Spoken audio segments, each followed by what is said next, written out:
প্রণাম।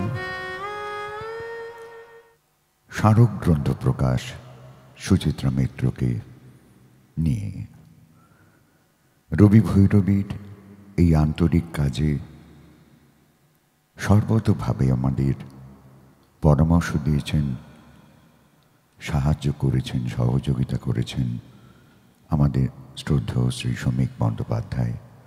তাকে প্রণাম জানাই।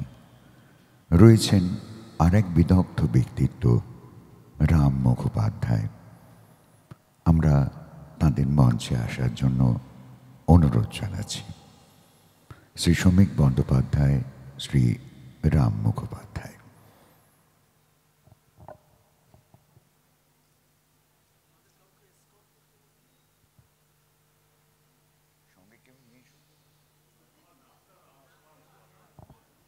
শ্রদ্ধেয় শ্রী রাম কুমার মুখোপাধ্যায়। তিনি গান গাইতেন। মাননীয় শ্রী কালীকৃষ্ণ গুহ আমাদের মধ্যে উপস্থিত, বিদগ্ধ ব্যক্তিত্ব। তাকেও একবার অনুরোধ জানাবো মঞ্চে আসার জন্য।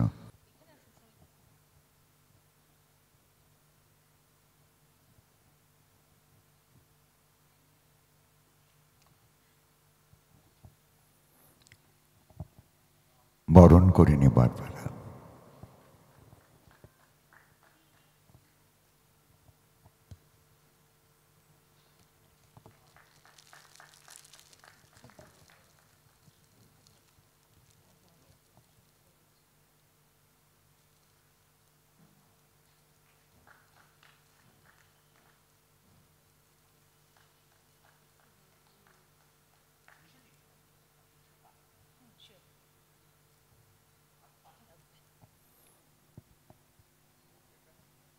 মীনাক্ষী আমাদের মধ্যে রয়েছেন। মনীষার অনুরোধ তিনিও যেন মঞ্চে আসেন। আমাদের মীনাক্ষী দি।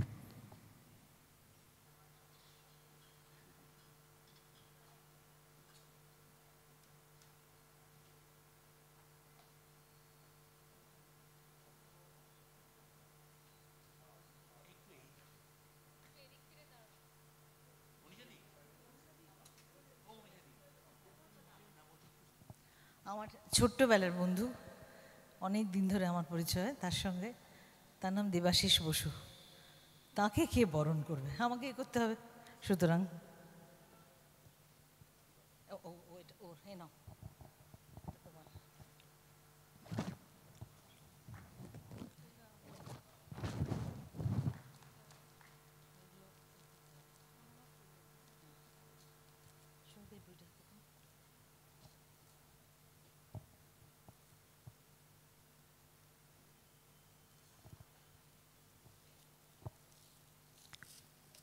উন্মোচন পর্ব। সুচিত্রাদি ভীষণ আদরের, ভীষণ শাসনের, অসম্ভব প্রিয়, তীব্র অনুভূতি সম্পন্ন একজন মানুষ। তাকে আমি প্রণাম জানাচ্ছি।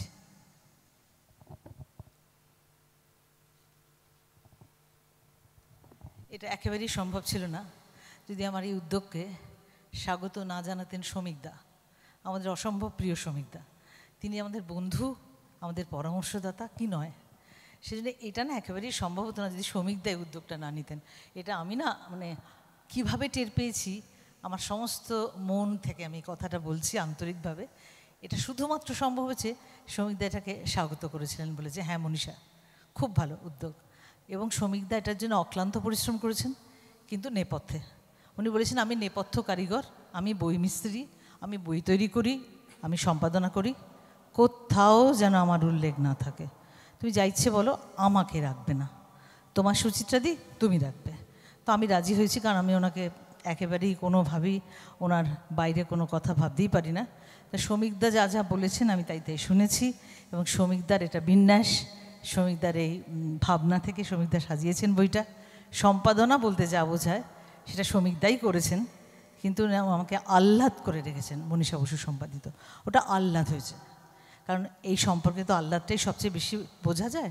এটা কিন্তু শ্রমিকদারও বই, শুধু আমার নয়। তা শ্রমিকদা যাই বলুন না কেন, পরে আমাকে বকবেন, এখন আমি বলেই দিলাম এটা শ্রমিকদার বই। আর আমার খুব ভালো লাগছে, আমি রামকুমার দার সঙ্গে পরিচিত ছিলাম না, আমি আজকেই পরিচিত হলাম।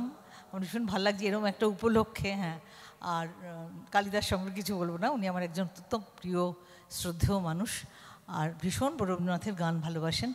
আর মীনাক্ষীদি আমার অগ্রজা, এবং অনেক দিন ধরে সুচিত্রা দিকে জানেন, ফলে মীনাক্ষীদি আমার কোনো অনুষ্ঠান অনুষ্ঠান হয় না মীনাক্ষী থাকেন না। এবং উনি রবীন্দ্র সাহিত্য নিয়ে প্রচুর বই ওনার আছে, রিসেন্টলিও একটা বই মেলায় পেলাম। তা মীনাক্ষীদি খুব লেখালেখি করেন, খুব পড়াশোনা করা মানুষ, এবং আমাদের সব অনুষ্ঠানে উনি সবসময় যোগ দেন। আমাকে বিশেষ করে উনি একটু স্নেহ করেন। মীনাক্ষীদিকে তাই পেয়ে গেলাম যখন, তখন মীনাক্ষীদি আসুন, এবং অত্যন্ত যোগ্য মানুষ। শ্রীমতী মনীষা বসু আমন্ত্রণ জানিয়েছেন, সেজন্য ধন্যবাদ জানাই, কৃতজ্ঞতা জানাই। এরকম একটি বই প্রকাশিত হচ্ছে, এটা খুব আনন্দের বিষয়, কারণ শতবর্ষকে কেন্দ্র করে অনেক সময় কিন্তু নতুন কিছু আবার আলোচনার মধ্যে চলে আসে। রবীন্দ্রনাথের শতবর্ষ ঠিক সেভাবেই হয়েছিল, কিন্তু কাজী শতবর্ষটা আমার কাছে মনে হয় খুব গুরুত্বপূর্ণ। বঙ্কিমের ক্ষেত্রেও শতবর্ষে কিন্তু প্রকাশনার দিক থেকে অনেক বড় কাজ হয়েছিল, এবং নতুন করে চিন্তাভাবনার অনেকগুলো উৎস মিলেছিল। এবং যেটা সুচিত্রা মিত্রকে নিয়ে যেটা হচ্ছে, যে বইটা হয়েছে, আমি একটু সূচিপত্রটা দেখলাম, আমার খুব গুরুত্বপূর্ণ বই বলে মনে হয়েছে। আর সুচিত্রা মিত্রের জীবনে গান যেমন একটা অংশ ছিল, সেরকম বাবার সূত্র ধরে এবং একটা মায়ের সূত্র ধরে তার ক্ষেত্রে কিন্তু বইটাও খুব গুরুত্বপূর্ণ ছিল। আমার মনে আছে সাহিত্য একাডেমি থেকে আমরা তখন একটা অনুষ্ঠান, সেটাকে আমরা বলতাম ব্যক্তি ও বই, সেই অনুষ্ঠানে তাকে একক বক্তা হিসেবে আমন্ত্রণ জানিয়েছিলাম। শিশির মঞ্চে সে অনুষ্ঠান হয়েছিল, এবং সেখানে তিনি তার জীবনে যে বইয়ের প্রভাব, সেটা অসম্ভব সুন্দর বলেছিলেন। সেটা পুস্তিকা হিসেবে পরে বেরিয়েছে। তো আমার জীবনে একটাই দুঃখ থেকে গেছে, যে আমি বিনোদিনী দেবীকে নিয়ে অনুষ্ঠান অনেক করতে পেরেছি, কারণ সাহিত্য একাডেমির একটা প্রতিষ্ঠান, 7টা মণিপুরে যে প্রতিষ্ঠান, তার একটা সভানেত্রী মুখ্য ছিলেন বিনোদিনী দেবী। তার ফলে নানা অনুষ্ঠানে আসতেন, বলতেন, উদ্বোধন করতেন। মহাশ্বেতাদিও নানা অনুষ্ঠানে এসেছেন, সুচিত্রা মিত্র এসেছেন ওই অনুষ্ঠানে। কিন্তু বিনোদিনী দেবীকে একবার বলেছিলাম যে কলকাতাতে যেয়ে আপনি একটা অনুষ্ঠান করুন। বলেছি কি আমি একা যেয়ে একটা অনুষ্ঠান কি করব, তার চেয়ে একটা কাজ করুন, যে ওই 3জন আমরা একই সময় তো শান্তিনিকেতনে পড়াশোনা করেছিলাম চারের দশকে, তো ওই সুচিত্রা মিত্র এবং মহাশ্বেতা এবং আমি 3জন মিলে একটা আলোচনা করব, সেইরকম একটা অনুষ্ঠানের ভাবনা করুন। একটাই সামান্য দুঃখ থেকে গেল, সেই যখন বললেন তখন হয় মহাশ্বেতাদি অসুস্থ হন, নাহলে বিনোদিনী দেবী অসুস্থ হন, সুচিত্রা মিত্রও কোনো সমস্যা ছিল। তার ফলে 3জনকে একটা তারিখ ধরে আর আমি বসাতে পারিনি। তার ফলে ত্রিধারা হয়ে বয়ে গেছে, নদীর ক্ষেত্রে যেটাকে মুক্তবেণী বলে, কিন্তু যুক্তবেণী হয়ে ওঠেনি। সেই দুঃখটাই রয়ে গেছে। নমস্কার, ধন্যবাদ। আমি একটুখানি আমার তো সঞ্চালনা নয়, শ্রমিকদার কিছু এখন বলবেন না, শ্রমিকদার অভিভাষণের জন্য আমরা ওয়েট করছি, অপেক্ষা করছি শ্রমিকদার কথা শোনার জন্যে, এবং একটা গভীর বিষয় নিয়ে বলছেন। আমি একটুখানি যাব মীনাক্ষীদির কাছে, অনেক দিন দেখা হয় না আমাদের, একটু 1 লাইন 2 লাইন কিছু বলে দাও। আমি কি বলবো, অভিভূত না অপ্রস্তুত জানি না, যাদের সঙ্গে এক মঞ্চে একই লাইনে দাঁড়িয়ে রয়েছি সারিতে, একটাই আমার গৌরব, সুচিত্রাদির ছাত্রী। 1960 সাল থেকে সুচিত্রাদির সঙ্গে আমার পরিচয়। 2011 যখন চলে গেলেন তখনও ছিল সেই পরিচয়। আর যেহেতু রবিতীর্থ উত্তর কলকাতা আমাদের বাড়িতেই হতো, তাই আমাদের সঙ্গে একটা অন্যরকম সম্পর্ক ছিল। আমি বিখ্যাত কোনো গায়িকা নই, বলতেই পারি আমার গুরুর পায়ের তলে শুধুই কি রে মানিক চলে, চরণে তার ছড়িয়ে আছে লক্ষ মাটির ঢেলারে। আমার গুরুর কোলের কাছে সুবোধ ছেলে কজন আছে, অবোধ জনে ঠাঁই দিয়েছেন, তাই আমি তার চেলারে। তাই সুচিত্রাদি চলে গেছেন, বিস্মৃত তো নন, চিরস্মৃত। আমি শুধু এটাই, মনীষা আমার খুব কাছের ছোট বোনের মতন, ওর সমস্ত অনুষ্ঠান রবি ভৈরবীর আমি আসি এবং অংশগ্রহণ করি। মনীষার ডাকে, তাতে আমি নাটক করেছি, পাঠ করেছি, অনেক কিছু।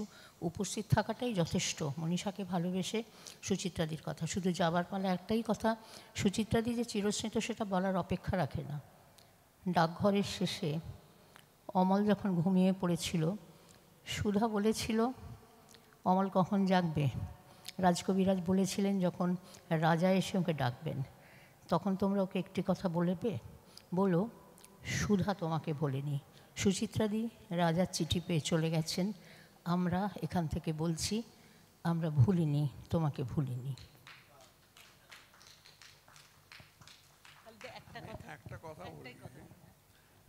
আমি একটাই কথা বলছি, বা দুটো কথা বলছি। প্রথম কথা, আমি সুচিত্রাদিকে কয়েকবার ওর সান্নিধ্য পেয়েছি অল্পক্ষণের জন্যে, এটা আমি খুব গর্বের সঙ্গে মনে রাখি। দ্বিতীয় কথা হচ্ছে, মনীষার গান শুনে যতখানি সুচিত্রাদির কথা মনে পড়ে গানের স্টাইলের দিক থেকে, এমন আর কাউকে নয়। আমি বললাম না শ্রমিকদা এখন কিছু বলবেন না, উনি একটা লম্বা কথা বলবেন, সেজন্য উনি ওয়েট করছেন। আমরা সবাই অপেক্ষা করছি। আমাকে দেবাশিসের কাছে আমি দিচ্ছি এটা, তুমি বলো, এটা শেষ করো গ্রন্থ। এটা গ্রন্থ প্রকাশ এতটুকুই। এই গ্রন্থ সবার হাতে পৌঁছুক, ঘরে ঘরে পৌঁছুক, মনে মনে পৌঁছুক, এটাই একমাত্র আমাদের কামনা, বাসনা, প্রার্থনা। এরপরে আমরা সুচিত্রা মিত্র স্মারক অভিভাষণ, সুচিত্রা মিত্র স্মারক অভিভাষণে পাব শ্রদ্ধেয় শ্রী শ্রমিক বন্দ্যোপাধ্যায়।